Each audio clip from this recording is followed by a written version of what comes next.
The question of when modern warfare began has been a bit of a riddle for a very long time.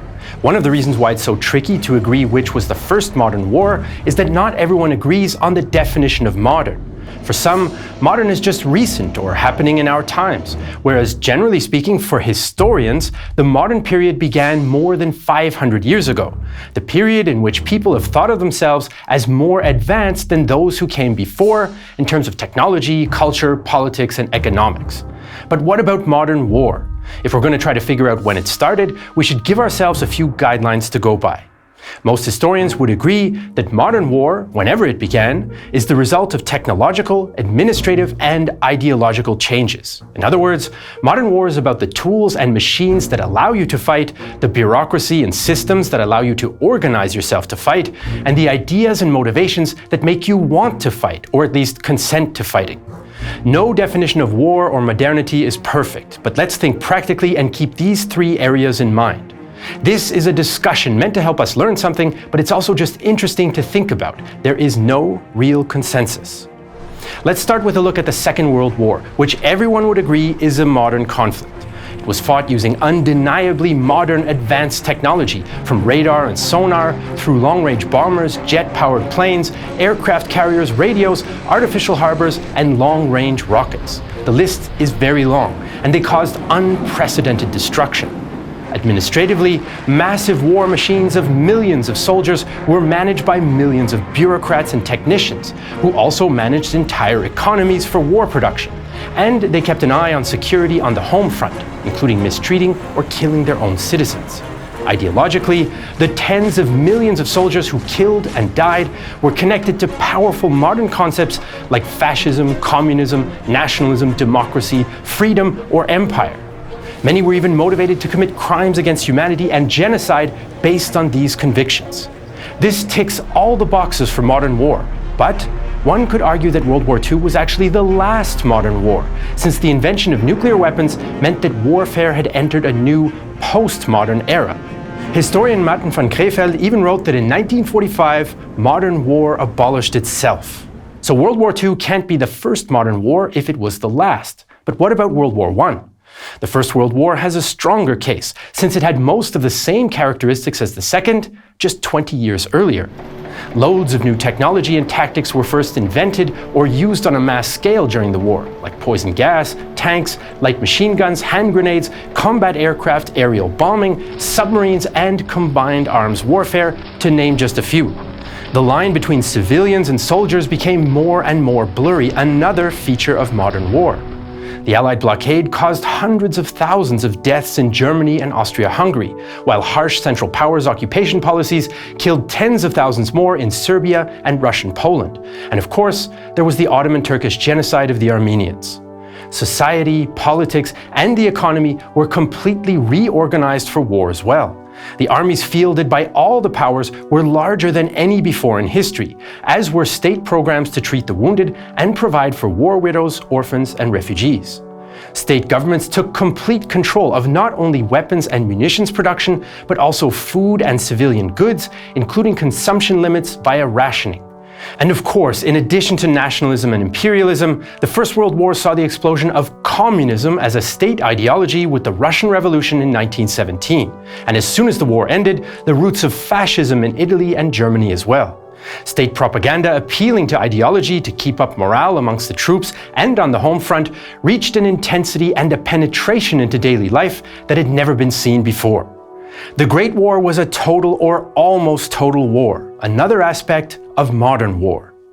So there's no doubt the two world wars were modern. The problem is, historical change is often gradual, and some of the modern elements we just talked about were also present in earlier conflicts. Observers have pointed out many modern aspects of pre-1914 wars.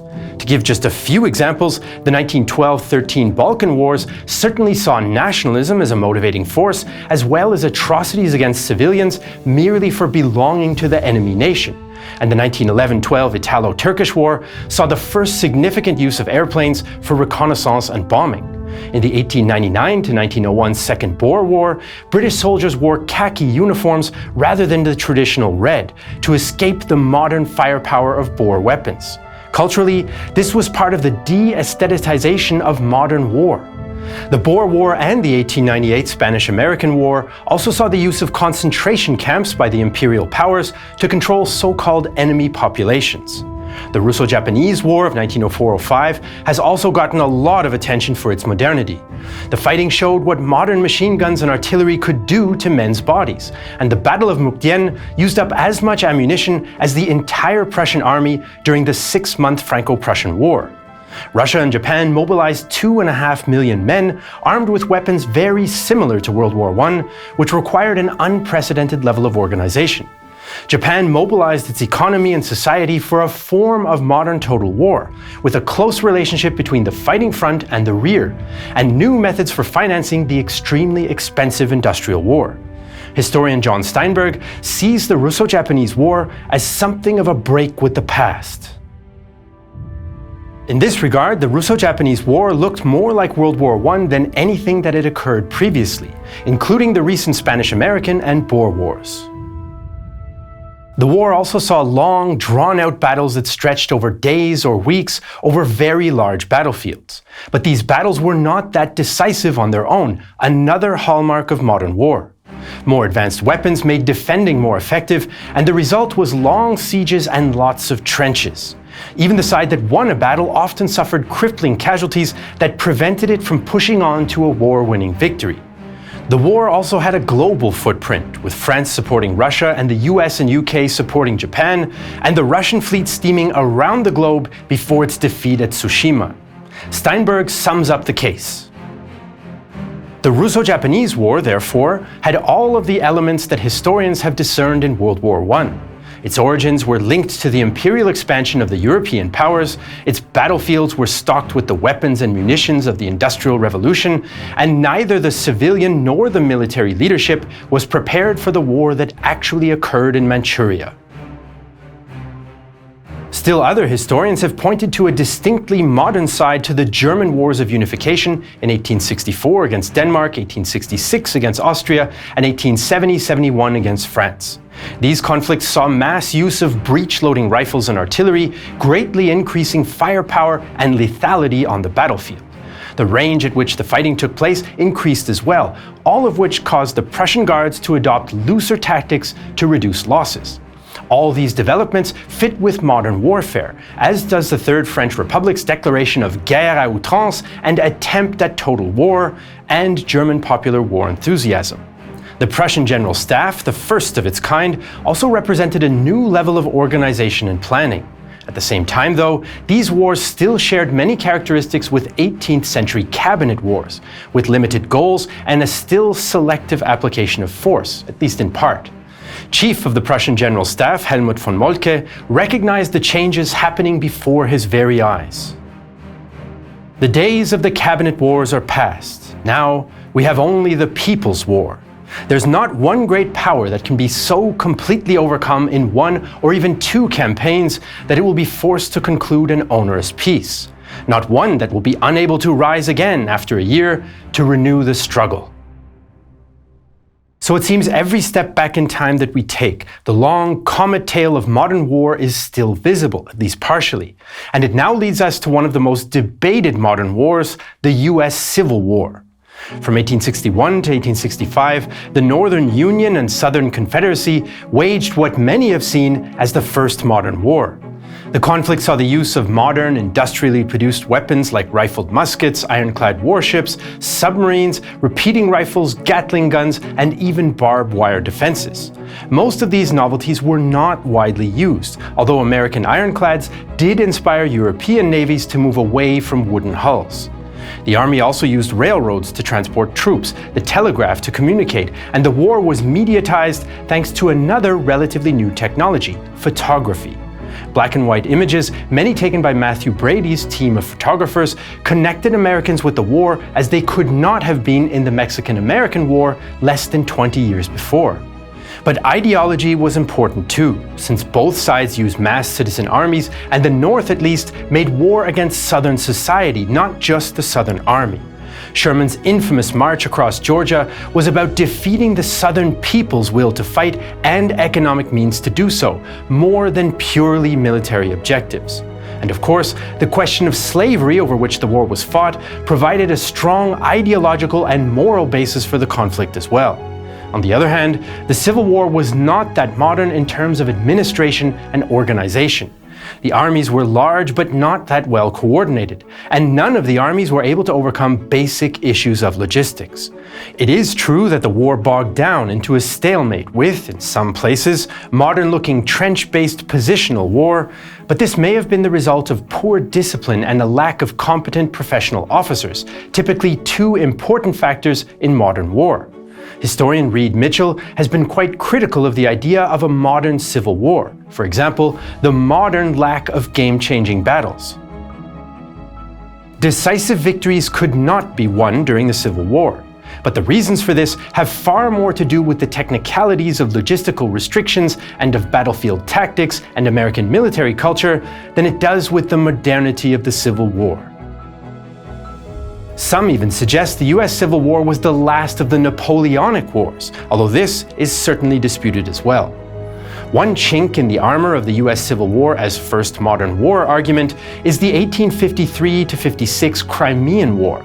Now, this war pitting Britain, France, and the Ottoman Empire against Russia was partly an old-style limited cabinet war, but it was also the first industrial war, and in technological terms, it beat the Union and the Confederacy to the punch on several counts. Rifled muskets, exploding artillery shells, ironclad ships, mass-produced equipment, organized nursing services, photography, the telegraph, and even railroads were all used in the Crimea years before anyone fired a shot at Fort Sumter. So, the US Civil War has its supporting and detracting arguments as the first modern war, and modern technology was also important in the Crimean War. But let's take one more step back and take a look at the wars of the French Revolution. Of course, the Napoleonic Wars seem quite remote in some senses, but in others, they were quite modern. Armies of millions were raised by all nations of Europe, requiring all the systems of administration and organization that implied.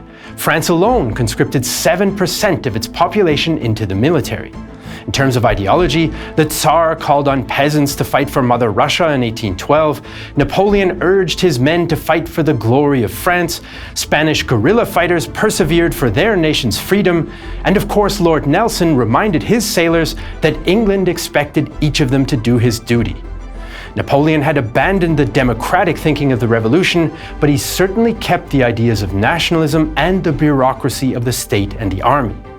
The Napoleonic Wars were in many ways, though, an extension of the Wars of the French Revolution, which began in 1789.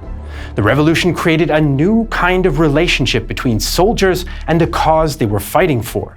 The idea of the nation, in which all citizens participate and for which they have a duty to fight, was something new that still motivates soldiers 2 centuries later. The nation could also now organize for war consciously as a nation, not as a state that was the personal possession of a king or a borderless movement that fought for a prophet or god. The new nation could use the powers of the state to reorganize the economy for war production and recruit its army on a new political basis. The Levée en masse of 1793, the introduction of universal conscription, was a watershed moment in the coming of modern war. This new kind of organizing and reasoning for war led France to conscript 1 million men by 1794, an unheard of total. Their goal was to expel the enemies of the French nation from its soil, not the rivals of a king, but the enemies of every Frenchman who belonged to the nation. In the words of historian Richard English, with mass mobilization and sustainable professional militaries on a national basis, a new kind of armed force, a national force of potential patriots with a national political duty and freedom on the basis of collective national resources, could be produced. Military theorist J.F.C. Fuller, who rejected democracy later in life, put it more succinctly. The musket made the infantryman, and the infantryman made the democrat. The decree of the Levée en masse in August 1793 projected an image of mass mobilization of society that is not unfamiliar to us today, more than 200 years later. From the moment until the enemy is driven from the territory of the Republic, all the French people are permanently requisitioned for the armies. The young men will go to the front, married men will forge arms and carry supplies, women will make tents and clothing, children will divide old linen into bandages, old men will be carried into squares to rouse the courage of the soldiers, to teach hatred of kings and the unity of the Republic. The idea of a nation soon spread and was used by leaders not only to create a new relationship between citizen and nation that included fighting in wars to defend an existing nation state, but also for freedom for nations without states or under the influence of other nations. National war even connected smoothly with different kinds of political thought. Classical liberals thought of citizen soldiers as valuable human capital not to be wasted, and nationalists considered the troops patriots willing to sacrifice themselves, two views that could and did coexist. There could be no changing sides or loyalties, as in the pre-revolutionary days. South American revolutionary Simón de Bolívar clearly divided people into two groups, Americans and non-Americans, and that difference defined who was friend and who was foe. Spaniards and Canarians, even if indifferent, may expect death if they do not work towards the freedom of America. Americans, you may expect life, even if you are guilty. Now, it took time for these ideas to develop and have an impact on how wars were fought, but it represented a significant departure from the pre-revolutionary system, and over time, they dominated how people relate to wars that nations fight up until today. National ideology led to the kind of propaganda and extension of violence to enemy nationals that we see in the 2 centuries after the revolution. The same can be said for the mass armies and supporting institutions produced by the Republic's levée en masse. Bigger armies means less decisive battles, drawn-out conflicts, and the need to mobilize the economy for, eventually, total war. Historian Charles Townsend puts it this way: total war in the 20th century was different from French Revolutionary War in scope rather than in spirit. On the other hand, one might argue that the Revolutionary Wars didn't really have any leaps towards modern industrialized weapons technology. Although there were some advancements, they were not comparable to weapons development during the First World War, for example. But some historians have questioned how decisive technology can be in deciding whether a war is modern, since technology changes incrementally over time. Gunpowder changed warfare dramatically, but the first gunpowder-fired weapons existed alongside medieval knights. Similarly, airplanes didn't turn the tide of the Italo-Turkish War in 1911-12 either. In fact, in many of the wars we mentioned today, armies were often reluctant to even adopt new technology. To be fair, as the pace of technological change increased after industrialization, it did become more important, but it was still applied within the ideological and administrative frameworks created during the French Revolutionary Wars. So that was our exploration of the origins of modern war, a thought experiment that led us back to the French Revolution, an argument shared by Prussian military theorist Karl von Clausewitz, who lived through the period and saw the changes firsthand. Of course, there are many other possible answers to the question of what was the first modern war. Historians have made the case for many of the wars that we mentioned today, or even earlier ones, like the wars of the 16th century or the 17th century 30 Years' War. The modern war debate is not new, but like many questions in history, it's no closer to an easy answer. Earlier in this episode, I said that the Second World War is sometimes considered the last modern war, and the atomic bombs dropped on Japan marked the beginning of a new kind of warfare. And indeed, mutually assured destruction and the nuclear technological arms race changed the world after 1945. In particular, Stalin's acceleration of the nuclear bomb and nuclear-powered communism was an important factor in the development of the Soviet Union. If you want to learn more about this topic, in our new series Red Atoms, we explore the origins of the first Soviet atom bomb all the way to the Chernobyl disaster and beyond. And where can you watch Red Atoms? On Nebula, a streaming service we've built together with other creators. Nebula is a platform where you don't have to worry about the algorithm or advertiser guidelines, and where the viewers support us directly. This allows us to produce series like Red Atoms or our World War II series, 16 Days in Berlin and Rhineland 45. And it's not just us, you can watch other creators' Nebula originals there too. If you're interested in military technology, check out Mustard's excellent Tip of the Spear documentary about the B-2 stealth bomber. Sign up at nebula.tv/realtimehistory and you can get 40% off an annual subscription and support our channel at the same time. For just $30, you can watch Nebula originals, all our content ad-free and earlier than on YouTube, other Nebula creators, Nebula classes, and much more. That's nebula.tv/realtimehistory for 40% off and supporting us here at Real Time History directly. As usual, you can find all the sources for this video in the video description below. If you're watching this video on Nebula or Patreon, thank you so much for the support. We couldn't do it without you. For more on 2 modern war candidates, check out our video about the Crimean War or our documentary about the Franco-Prussian War. I'm Jesse Alexander, and this is a production of Real Time History, the only history channel that isn't sure anymore if this is modern war.